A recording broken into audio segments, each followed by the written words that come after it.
All right. So, in case anybody is watching this live or catches it before the end of the day, we're going to start doing 10-minute breaks in between the sessions because I'm in a big office and 5 minutes is not enough time for me to like go to the bathroom and get something to eat and come back. I don't have enough time. So we're going to do 10 minutes.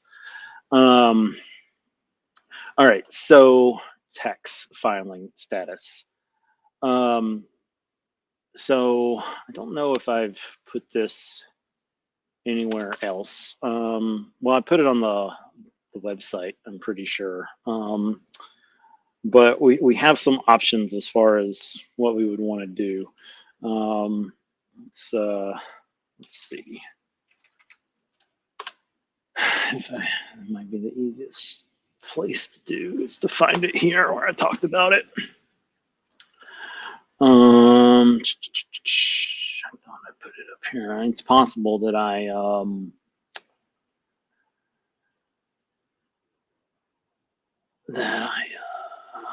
maybe I did it in here.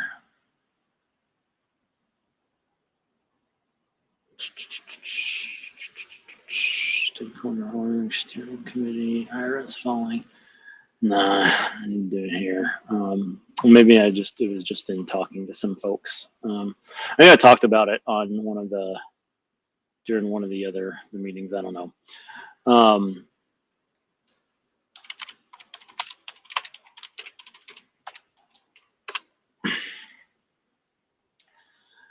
All right, so let's see. I don't really care about 501c3s specifically. We'll get the other charitable types in here. So a 501c6 is a trade organization. So that would be a potential for us to do if we wanted to focus on getting musicians money. Then that would be a filing status that we would do. If we did 501c3, then that would very much not be the focus of what we do, because like money can't be a focus of a 501c3. It doesn't mean you can't talk about like living conditions and fair payment and stuff like that. It just can't be your main focus. 501c4s, social welfare organizations, promote the common good and general welfare of the community. I think in a lot of ways this is what we want to be. I think this is what we want to be. I think so too. But if we want deductions or we want donations to us to be tax deductible, we have to be a 501c3. So it's a pretty big decision on what we want to do. And one thing that we could just say right now is that this is too big of a decision for the two of us to deal with, and we need to just schedule a time to get people here and talk about this. Yeah, definitely. Maybe we're like not far enough into the organization to like really make this call yet. Yeah. I mean, there are some other. There's like the 501c9 is like a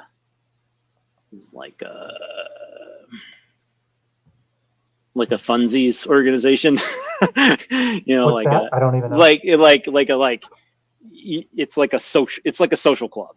But so that would be one that like potentially could work too. I think so it must be 10, not 9. I know that the things that list all of these exist out there. Fraternal societies, yes. So,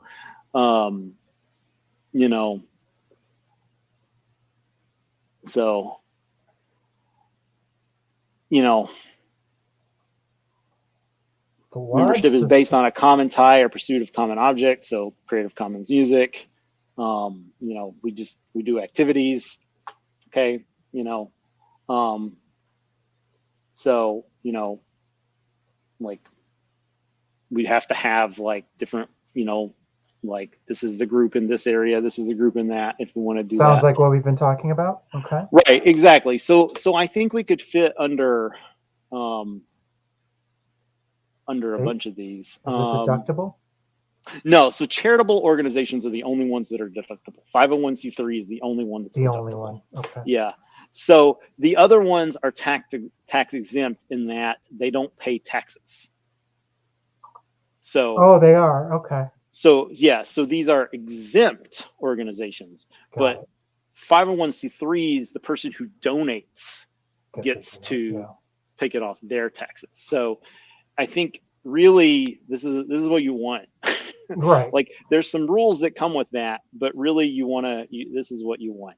You want people in December saying, yeah, let's give money to those organizations. So, so like orchestras and like all sorts of things, like, you know, so I think it's just friendsofmusic.org that I looked at. I think they're one. This is a New Orleans organization. I think they're a 501c3 if I recall correctly.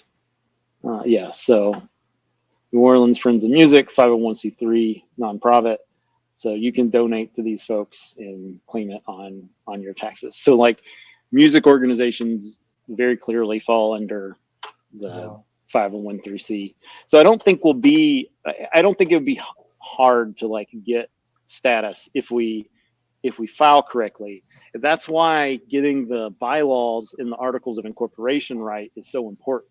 Is because when you file for tax exempt status, the IRS is going to look at that and say, do you meet the criteria for this? So if we're talking about, hey, we want to like, you know, get musicians more money, they're going to say, fuck off. Right. But I do think, you know, within what we've got in the bylaws, that does, you know, if we feel that promoting cultural content means that artists need to get paid, then that can be a part of that. But the ultimate goal has to be more creative activity. It's just like the way you frame it, which some people might think is bullshit, but that's, you know, that's the way it works. So, you know, and like we can pay musicians, you know, we could have commissioned items. We can pay musicians to pay at shows. Like we can do all of that stuff. But again, the goal has to be the performance. You could still be charitable that way? Yeah. So like if New Orleans Friends of Music, if they can put on shows, like they put on concerts, these musicians get paid. You know, like but it's just the point of the organization is not to pay musicians. You know, like if that's the point, then you're a trade organization, 501c6. So, and this is one of the reasons I think why Creative Commons has pulled back from supporting Jamendo and supporting, you know, the Free Music Archive and things like that, is because those are organizations they're for-profit entities. So I still think it's bullshit that CCHQ doesn't do anything in music, because music is so very clearly part of the 501c3. But they've built their organization up such that they're an educational organization. And why that music education can't be part of that, I really don't understand at all. But nonetheless, they've decided that to maintain their tax exempt status, they aren't filed in such a way that they can do with this stuff. So they are legitimately hostile to music interest because they're protecting their 501c3 interests. They think. I think it's bullshit, but that's why they're doing it. So, you know, like, did they need to send us a cease and desist? No, they probably could have just asked us, but you know, that's what they're doing. So, yeah. So anyway, it's just me and you right now. So the only thing we could think of would be like what would be the things we could possibly want to do that would jeopardize 501c3? Um, We, I don't if we think there's just anything became that, like a, if we somehow like became a pass through for musicians, that would be a problem. yeah, But for sure. but if we had events and paid musicians as Right. a That would be portion fine. of what we did, that would be okay. Yeah. Yeah. So, yeah, I think that, that's the one thing that we might actually want to do is Quickly. like have some sort of, or the only thing that might be a problem and something that we legitimately might want to do is, figure out some sort of like payment, like a lot of places I've talked about, like if we end up having a musician stakeholder, that's sort of like looking like a union, and that could still happen, but that would sort of, I think, limit their sway within the organization. Now, one thing that could happen in the future, if that's a direction that CC musicians really want to go, is the 501c3 Friends of CC Music could help a musician set up a trade organization. Like, we could help them with that because we're furthering musicians, in their aims, but we're not, we're providing a resource to musicians, but they're going to do their own like money stuff separately. So that's something that we could help them with. But I think so, politics are a big thing too. I don't think that'll be a problem for us, but it's something that we need to be aware of. We can't like endorse any candidates or, like, we probably need to be careful about like even like soft endorsements and stuff, but political issues certainly we can engage in. So if there is a relevant piece of legislation that will affect musicians or music fans, either one, we could file amici briefs with the Supreme Court, or the Supreme Court of a state, wherever that happens. There's been some new laws about supporting venues and stuff or something, I think. Yeah. There's all sorts of things that we could get involved in, but what we can't say is, like, I don't even know, like, I know who like the governors of Minnesota and Wisconsin are, but I don't know who the losers are. But let's just say that Carl Anthony Towns decides he wants to run against Waltz in the next governor election in Minnesota. We can't say, we think that Kat's policies are, better than Waltz's for musicians. We can't say that. Now, we could pick out platform goals and say, this one is a better, we support this issue, we think it should move forward in the legislature. We could say, this platform of Carl's, we think Waltz should pick up, where he elected. We can do that sort of thing. We can get involved in the policy, but what if there was a show that was somehow, I don't know, officially connected to Friends of CC Music, and one of these guys showed up on stage or something? Would that be? I think it would depend. Okay. So to me, that seems like the most obvious thing that we would. So let's say without knowing it, let's say that Rhino decides to run for governor of Mississippi. Okay. Well, I mean, Rhino's still a private citizen. Okay. So, if Rhino gets up on stage and says, "Hey, CC Music is great," that's all G. If Rhino gets up on stage and says, vote for me, then that's a no-no. Pull the plug. So yeah, we, again, I think probably the only way if we were 501c3, we should allow that is if they're a musician performing. That's probably the only way, or if it was somebody that was like already involved, like Rhino, then it's like, Yeah. dude, he's Well, just doing the same shit. Like, you know, yeah. I guess I'm just more concerned. Like, I think we would intelligently dodge some of this stuff if we saw yeah, it coming.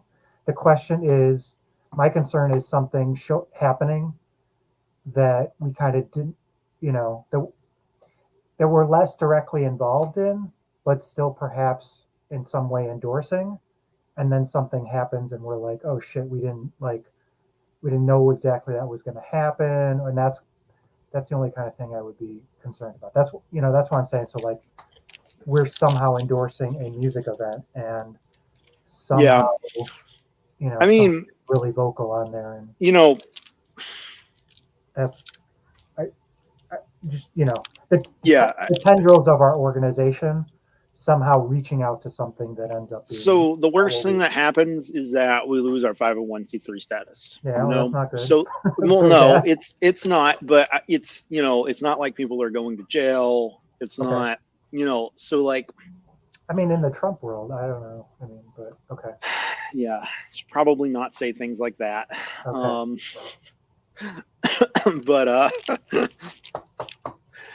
But you might be able to say something. Well, what if fascists were elected? You could probably get away with saying that. See, you mentioned a specific person, and that's I fucked up. Sorry. Yeah, so that was a good example. Yeah, a good example. So, yeah. So, yeah. And I mean, like everybody involved is still like a private citizen. In this case, it is on our official stream. So, I do think that would be not something we should do. But, if you say that and then you say this is, my personal opinion and does not reflect the views of the friends, my total personal opinion, and it does not reflect the views of Friends of CC Music, so then that's fine. I mean, obviously, if you're saying that all the time, the IRS is going to be like, you do say that a lot, but like in that specific instance, I think that's totally fine. Like, something you say something offhand, and then the organization disclaims it. It's not going to be a big deal to do something like that once. The candidate getting up on stage, I think, is potentially a bigger deal than just But again, I don't think if we're putting on a show, they happen to be a musician that's doing that. We should probably say something to them, like, hey, don't say anything about being a candidate. It's all good. But if they were to say just, vote in the upcoming election, that's okay. I mean, anybody can tell people to vote. So they might be wearing a shirt. Yeah. Yeah, I mean, we get into a place where, or maybe we should legitimately fuzz that out on on like a go back and edit that or something, or maybe even on the recorded version we cut it out.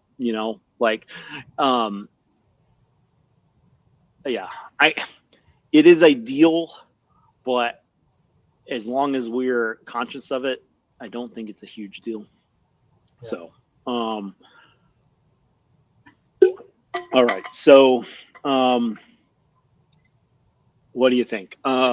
Should we just make a decision that we're going to go down the 501c3 route, or should we just put it off, let people watch our discussion about it, make some decisions? As I think that sounds to me like the right way to go, but I would totally be open. like to hear from others. Okay. So I haven't said this on any of the other ones, I don't think. I think I said it at the very beginning, but do comment on the video, or in this case, you can email me, doug@blocksonic.com, and we can talk a little bit more about the IRS filing status. I think we should probably cut the stream and figure out what we want to roll it back up as, because we got half an hour before we break next. Sound good? So take half hour off? Or No. Well, maybe. But what I'm saying is, let's go ahead and cut this because we want people to watch this one. So sounds let's good. not let's Okay. not string it out. Let's go ahead and cut it and then figure Sounds out what good. we're